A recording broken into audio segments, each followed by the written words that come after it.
Hi, welcome back to Not for Lack of Time. Today I'm going to go over how to tie a few basic hitches, and we're going to use our friend Ropert Murdoch to help us out. Now here's Ropert here. You can see he's looking very dapper and handsome with his bow tie. And he's a little cold today, so when we tie our hitches, we're going to first start by giving him a scarf. Now all three hitches we do today will use this same starting position. So there's Ropert, he's got his scarf. He's feeling a little more comfortable now. The first one we're going to do is the clove hitch.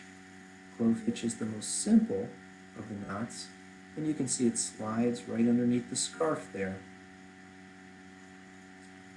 And once I let go, it loosens up. You can see it's not a very secure hitch without a load on it. Now the second one we'll look at, again, starts with that same scarf, but instead of tucking in right there underneath the scarf, it's going to jump over one of the parts of the scarf and then tuck underneath the little X that we've made.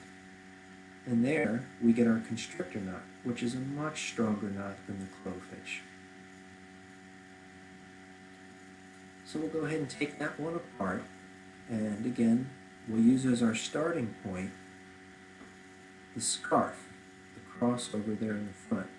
Now the first knot we did, the clove hitch, tucked in very simply there. The second knot, the constrictor knot, went over and under, and then this, the strangle knot, does something a little bit different. It again goes under the X that we've made, but from the top rather than the bottom.